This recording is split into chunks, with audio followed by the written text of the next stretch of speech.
देश में क्या आर्थिक इमरजेंसी जैसे हालात बनते जा रहे हैं? क्या अब पेट्रोल, डीजल, गैस, तेल, दवा और दूध सब कुछ आम आदमी की पहुंच से बाहर होने वाला है? अब सबसे बड़ा डर, क्या पेट्रोल की कीमत आज 120 रुपए प्रति लीटर तक जा सकती है? जी हां, देश में महंगाई का ऐसा तूफान उठता दिखाई दे रहा है जिसने हर घर का बजट हिलाकर रख दिया है।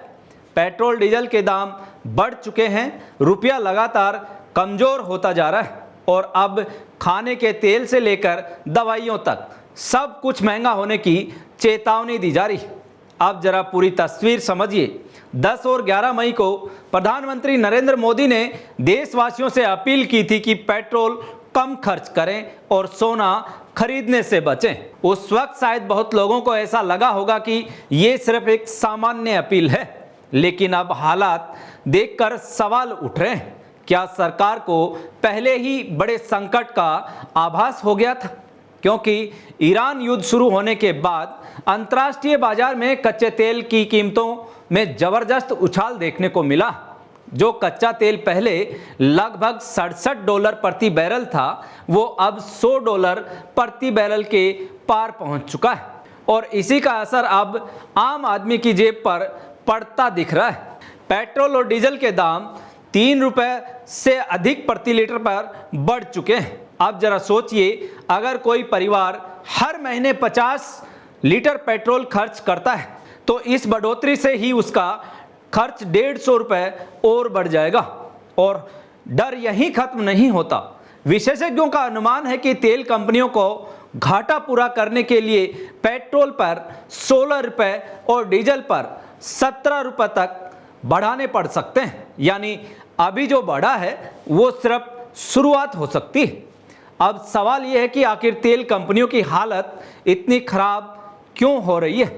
इंडियन ऑयल, बीपीसीएल और एचपीसीएल जैसी सरकारी कंपनियों को अप्रैल से जून तिमाही में करीब 1.2 लाख करोड़ रुपए के घाटे का अनुमान है। अगर यही हाल रहा तो सिर्फ 6 महीने में इन कंपनियों की नेटवर्थ खत्म होने का खतरा बताया जा रहा है। अब जरा आम आदमी की जिंदगी पर असर देखिए।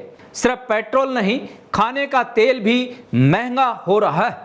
सूरजमुखी के तेल के दाम बढ़ चुके हैं, पाम ऑयल महंगा हो चुका है और एफएमसीजी कंपनियां अब 5 से 6% तक कीमतें बढ़ाने की तैयारी में है। यानी साबुन, शैम्पू, बिस्किट, हर रोज इस्तेमाल होने वाली चीजें अब आपकी जेब पर और भारी पड़ सकती हैं। लेकिन कहानी यहीं खत्म नहीं होती। अब दवाइयों पर भी खतरा मंडराने लगा है। पैरासीटामोल का कच्चा माल सिर्फ 15 दिनों में 250 रुपए से बढ़कर 450 रुपए प्रति किलो तक पहुंच गया है। दवा कंपनियां कह रही हैं कि अगले 1 महीने में दवाइयों की कीमतें बढ़ सकती हैं। और सिर्फ दवा नहीं, इलाज में इस्तेमाल होने वाली प्लास्टिक सिरिंज, आईवी बोतलें और मेडिकल पैकेजिंग भी महंगी हो सकती है। यानी अब बीमारी भी और महंगी पड़ सकती है। अब जरा अर्थव्यवस्था की बड़ी तस्वीर देखिए। 15 मई को भारतीय रुपया पहली बार डॉलर के मुकाबले 96.14 तक गिर गया था। पिछले 1 साल में रुपया करीब 12% कमजोर हुआ है और यही वजह है कि इंपोर्ट होने वाली हर चीज अब और महंगी पड़ रही है। वहीं थोक महंगाई दर यानी WPI भी तेजी से बढ़ती जा रही है। जो फरवरी में 2.26% थी, वो अप्रैल तक बढ़कर 8.3% तक पहुंच गई है। विशेषज्ञों का मानना है कि ये पिछले 42 महीनों का सबसे ऊंचा स्तर है। अब जरा सोचिए, जब फैक्ट्री में महंगाई इतनी बढ़ चुकी है तो आने वाले महीनों में रसोई और घर का खर्च कितना बढ़ सकता है? सवाल सिस्टम पर भी उठ रहे हैं। क्या सरकार हालात संभाल पाएगी? क्या पेट्रोल डीजल के दाम और बढ़ेंगे? क्या आम आदमी की बचत खत्म होने वाली है? और सबसे बड़ा सवाल, क्या देश स्टैगफ्लेशन की तरफ बढ़ता जा रहा है?